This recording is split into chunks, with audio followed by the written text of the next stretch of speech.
प्राचीन समय की बात है। भारत में एक प्रतापी और महादानी राजा राज करता।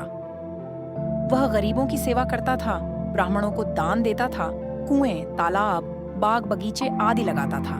परंतु यह सब दान, पुण्य और धार्मिक कार्य उसके रानी को पसंद नहीं आता था और वह राजा को ऐसा करने से मना किया करती थी। एक दिन राजा शिकार खेलने के लिए वन को गए हुए थे। रानी अपने महल में अकेली बैठी हुई थी। उस समय बृहस्पति देव साधु के वेश में रानी के पास आए और भिक्षा मांगने। हे रानी, मुझे भिक्षा दीजिए। साधु महाराज, मैं इस दान पुण्य से बहुत परेशान हो गई हूँ। मेरे पति दिन रात धन का दान करते हैं, ब्राह्मणों को दान देते हैं, बगीचे बनवाते हैं, कुएं खुदवाते हैं और हर समय कुछ न कुछ कार्य करते रहते हैं। मुझे इस सब से नफरत हो गई है। मुझे शांति चाहिए। मेरी यह इच्छा है कि हमारा सारा धन नष्ट हो जाए ताकि हम पूरी तरह से आराम से जी सकें। नहीं। हे रानी, तुम गलत सोच रही हो। यह धन तुम्हारे परिवार के लिए पुण्य का स्रोत बनेगा। तुम इस धन का दान करो, पुण्य कर्मों में लगाओ, तालाब बनवाओ, बाग बगीचे बनवाओ। इससे तुम्हारा और तुम्हारे वंशजों का नाम बढ़ेगा। तुम इसके जरिए शांति और सुख पा सकोगे। साधु महाराज, मैं इस सब से मुक्त होना चाहती हूँ। मैं नहीं चाहती कि हमारा धन किसी पुण्य कार्य में लगे।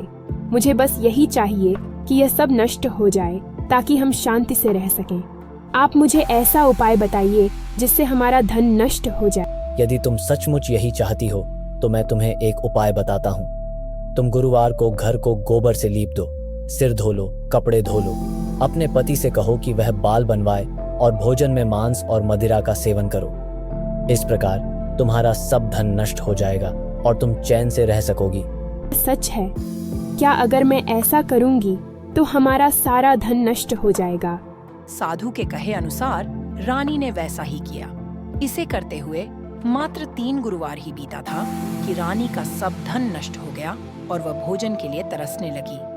तब एक दिन राजा ने रानी से बोला, हे रानी, अब मैं तुम्हारे पास नहीं रह सकता। मैं दूसरे देश जा रहा हूं क्योंकि देश में रहकर कोई शांति नहीं मिलती। परदेश में ही मुझे भिक्षाटन करना पड़ेगा। हे प्रभु, आप मुझे अकेला छोड़कर कहाँ जा रहे हैं? आप परदेश में कैसे रहेंगे? यह सब क्या हो रहा है? हमारा जीवन कहाँ तक इस दुख के साथ चलेगा? क्या होगा अब? रानी, यह समय कठिन है, लेकिन हमें अपने कर्मों का फल भोगना ही पड़ता है। तुम यहाँ रहो, मैं अपने भाग्य को सुधारने की कोशिश करूंगा। तुम चिंता मत करो, मैं लौटकर फिर तुम्हारा साथ दूंगा।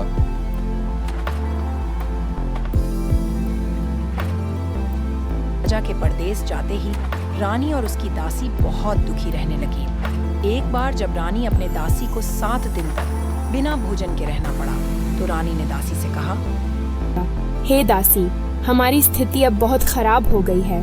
मैं बहुत परेशान हूँ। तुम जानती हो कि मेरी बहन पास ही रहती है। वह बहुत संपन्न है और उसके पास पर्याप्त धन और अनाज है। तुम उसके पास जाओ और कहो कि हमारी मदद करे। हमारे पास खाने के लिए कुछ भी नहीं है और मुझे डर है कि हम इस कठिनाई से बाहर नहीं निकल पाएंगे। अगर वह कुछ अनाज दे सके तो हम कुछ दिन आराम से जी सकेंगे। महारानी, मैं तुरंत जाती हूँ। आपकी बहन बहुत दयालु है। उम्मीद है वह हमारी मदद करेगी। इसे कहा। उस दिन गुरुवार था। रानी की बहन उस समय गुरुवार का व्रत धारण कर गुरुवार तक कथा सुन रही थी। दासी ने रानी की बहन को अपनी रानी का संदेश दिया, लेकिन रानी की बड़ी बहन ने कोई उत्तर नहीं दिया क्योंकि वह उस समय गुरुवार व्रत की कथा सुन रही थी। पूजा और कथा संपन्न करके ही बोला जाता है। इस नियम का पालन कर रही थी। इससे रानी द्वारा भेजी गई दासी बहुत दुखी हुई और घर आकर रानी से कहा कि मैंने आपकी बहन को आपका हाल सुनाया है, परंतु उसने कोई उत्तर नहीं दिया। इससे रानी बहुत दुखी हुई और उसने अपनी दासी से कहा, हे दासी, जब बुरे दिन आते हैं तो कोई नहीं सुनता है। ऐसा बोलकर रानी अपने भाग्य को कोसने लगी। इधर जब रानी की बहन कथा समाप्त कर पूजा समाप्त कर उठी तो वह बहुत दुखी हुई कि मेरी बहन की दासी आई थी, परंतु उसने मैंने कुछ बोला नहीं, कुछ कहा नहीं। इससे वह बहुत दुखी हुई। कथा सुनकर पूजन समाप्त कर रानी अपनी बहन के घर आई और कहने लगी, हे बहन, मैं बृहस्पतिवार का व्रत कर रही थी। तुम्हारी दासी मेरे घर गई थी, परंतु जब तक कथा होती है तब तक कुछ बोला नहीं जाता है और उठा नहीं जाता। इसलिए मैं कथा समाप्त होने का इंतजार कर रही थी और जैसे ही कथा समाप्त की मैं तुरंत तुम्हारे घर आई। कहो बहन, तुम्हें क्या परेशानी? इस पर रानी की बहन फूट कर रोने लगी और कहने लगी, बहन, इस समय हमारी स्थिति बहुत खराब हो गई है। खाने खाने के लिए हम मोहताज हो गए हैं। घर में अनाज नहीं था, इसलिए मैंने दासी को तुम्हारे पास भेजा था कि तुम कुछ खाने को अनाज दे दो, जिससे हमारे कुछ दिन खाने की व्यवस्था हो जाए। ऐसा सुनकर रानी की बहन ने पूरे विश्वास के साथ कहा, हे बहन, तुम अपने घर में जाकर देखो, तुम्हारे घर में भी अनाज मिलेगा। ऐसा सुनकर रानी की दासी ने घर में जाकर देखा तो अनाज से भरा हुआ एक घड़ा मिला। इस पर रानी और दासी बहुत खुश हुई। चमत्कार देखकर दासी रानी से कहने लगी है, रानी, हमको भोजन नहीं मिलता तो हम व्रत रोज ही करते हैं, इसलिए क्यों नहीं यह व्रत की विधि और कथा पूछ लिया जाए ताकि हम व्रत कर सके। तब रानी की बहन ने अपनी बहन से गुरुवार व्रत के बारे में सारी जानकारी ली। बहन ने बताया, रानी, बृहस्पतिवार का व्रत बहुत प्रभावशाली होता है। देखो, इस दिन चने की दाल और मुनक्के से भगवान विष्णु का केले के पेड़ की जड़ में पूजन करना चाहिए। साथ ही दीपक जलाना और कथा सुननी चाहिए। पीले फूल चढ़ाना, पीले वस्त्र पहनना और भगवान को पीली मिठाई अर्पित करना। इससे गुरु बृहस्पति प्रसन्न होते हैं। इस गुरुवार से शुरुआत करो और भगवान पर पूरा भरोसा रखो। अगले हफ्ते जब गुरुवार का दिन आया तो रानी और दासी दोनों ने व्रत रखा और घुड़शाले में जाकर चना और गुड़ बिन कर ले आए। फिर उसको केले की जड़ में भगवान विष्णु की पूजा किया। पीला भोजन कहाँ से आए? इस बात को सोचकर रानी और दासी दोनों बहुत दुखी। उनके व्रत रखने के कारण गुरु बृहस्पति उनके ऊपर बहुत प्रसन्न थे, इसलिए वह एक साधारण व्यक्ति का रूप धारण करके 2 थालों में व्रत का सादा साधारण भोजन लेकर उनके सामने उपस्थित हुए। दासी को भोजन देकर बोले कि यह तुम्हें और तुम्हारी रानी के लिए भोजन है, यह भोजन तुम आराम के साथ कर। फिर अगले हफ्ते गुरुवार का व्रत धारण किया। इससे उनकी खोई हुई राज्य संपत्ति से वापस आ गई। रानी ने इस व्रत को लगातार करना प्रारंभ करने लगा और वह आलस्य को त्याग कर दील कुछ समय बीता। रानी फिर पहले की तरह से लगे। तब दासी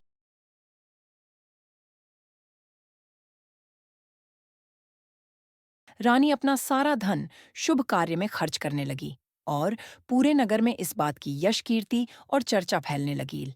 एक दिन राजा दुखी होकर जंगल में पेड़ के नीचे आसन जमाकर बैठा हुआ था। आपने दशा को याद करके बहुत दुखी होने लगा।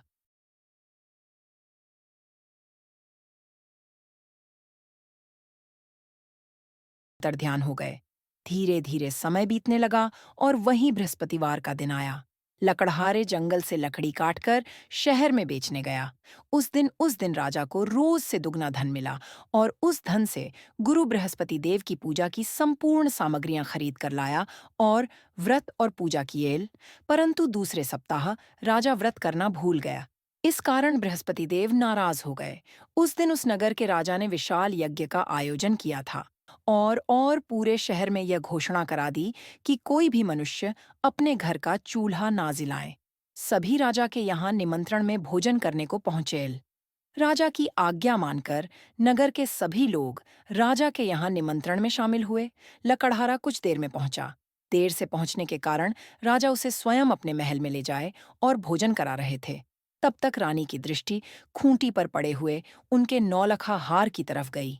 वह हार रानी को नहीं दिखा, इसलिए वह व्याकुल होकर राजा से इस बारे में बात की और राजा और रानी ने लकड़हारे को उस हार का चोर साबित कर दिया और उसे कारागार में डलवा दिया।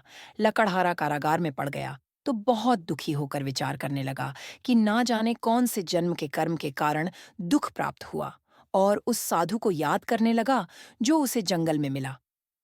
गुरु बृहस्पति अपने भक्तों की करुण पुकार पर तुरंत वहां प्रकट हुए और उसकी दशा को देखकर कहने लगे, हे मूर्ख, तूने बृहस्पति देव की कथा पूजा नहीं किया, इस कारण तुम्हें यह दुख प्राप्त हुआ। हैल, अगले गुरुवार को कारागार के दरवाजे पर पड़े हुए 4 पैसे मिलेंगे, उनसे तुम पूजा करना, तुम्हारा यह दुख दूर हो जाएगा। बृहस्पतिवार के दिन राजा को कारागार के दरवाजे पर पड़े हुए 4 पैसे मिले। उनसे राजा ने पूजा की सामग्री मंगाई तथा पूजा किया। उसी रात्रि उस नगर के राजा को यह सपना आया कि यह व्यक्ति निर्दोष है, उसे छोड़ दो, नहीं तो मैं तुम्हारे समस्त राज्य को नष्ट कर दूंगा। इस तरह रात्रि के स्वप्न को देखकर राजा प्रातः काल उठा और खूंटी पर लटका हुआ रानी का नौलखा हार देखा। इससे वह लकड़हारे को, जिसको जेल में बंद कर दिया था, उसको बुलाया, योग्य सुंदर वस्त्र आभूषण देकर उसे नगर को विदा किया तथा उससे क्षमा मांगी। राजा जब अपने नगर के सभी पहुंचा तो उसे बहुत आश्चर्य हुआ। नगर में पहले से अधिक बाग बगीचे को हुए, तालाब, धर्मशाला इत्यादि बन गए थे। राजा ने पूछा, यह सब किसका है? तो नगर के सभी लोग कहने लगे कि यह सब रानी और बांदी ने किया है। इस पर राजा को बहुत आश्चर्य हुआ तथा क्रोध भी आया। लुद्धर, जब रानी ने यह समाचार सुना कि राजा आ रहे हैं, तो उन्होंने बांदी से यह कह दिया कि हे बांदी, राजा हमारी ऐसी हालत देखकर कहीं लौट ना जाए, इसलिए तू दरवाजे पर खड़ी हो जाओ। आज्ञा अनुसार दासी दरवाजे पर खड़ी हो गई। राजा आए तो उनको साथ महल में आए। जब राजा ने क्रोधित होकर अपनी रानी से पूछा, रानी, यह सब धन, वैभव और समृद्धि तुम्हारे पास कैसे आई? क्या यह जादू है या किसी छल से पाया गया? गुरु बृहस्पति देव के व्रत तो क्या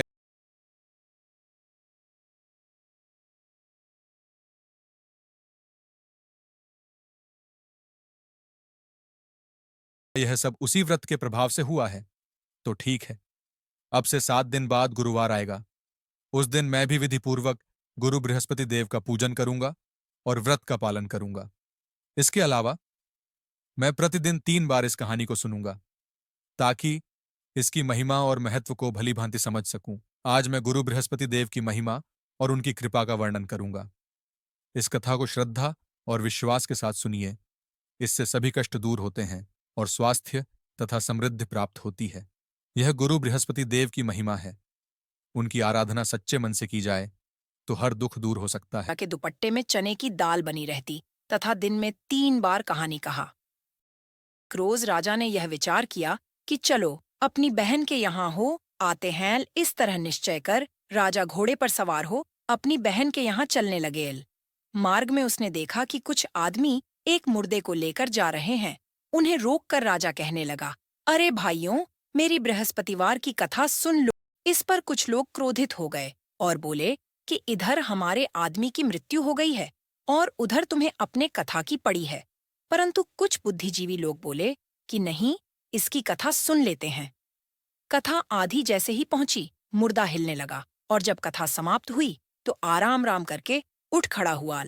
आगे मार्ग में चलते हुए एक किसान जो खेत में हल चला रहा था, राजा ने उसे देखकर उसे बोले, अरे भाई, मेरी गुरुवार की कथा सुन लो। किसान बोला, जब तक मैं तुम्हारी कथा सुन लूंगा तब तक 4 हरया जोड़ लूंगा। अपनी कथा किसी और को सुनाना। इस तरह राजा आगे चलने लगा। राजा के हटते ही किसान का बैल पछाड़ खाकर गिर गए तथा किसान के पेट में बड़े जोर से दर्द होने लगा। उस समय किसान की माँ उसके लिए रोटी और पानी लेकर आई थी। जब यह सब हाल देखा तो वह बहुत दुखी हुई तथा दौड़कर उस राजा को बुलाया और उसे बुलाकर अपने खेत में बैठकर कथा सुनने लगी। कथा जैसे ही प्रारंभ हुई, किसान के पेट का दर्द बंद हो गया तथा उसके बैल उठ खड़े हुए। राजा अपनी बहन के घर पहुंचा। बहन ने भाई की खूब स्वागत की। दूसरे दिन प्रातःकाल राजा दगा तो देखा कि सभी लोग भोजन कर रहे हैं। राजा ने अपनी बहन से कहा, बहन, क्या ऐसा कोई मनुष्य नहीं है जिसने अभी तक बृहस्पति देव का पूजन न किया हो और मेरी कथा सुन सके? ऐसा कौन है जिसे मैं इस पुण्य कार्य के लिए प्रेरित कर सकता हूं? वह ऐसा बोलकर देखने चली गई, परंतु उसे कोई ऐसा व्यक्ति नहीं मिला जिसमें अभी तक भोजन नहीं किया होता। एक कुम्हार के घर गए जिसका लड़का बहुत बीमार था। उसे मालूम हुआ कि उसके यहाँ 3 दिन से किसी ने भोजन नहीं किया। हैल रानी ने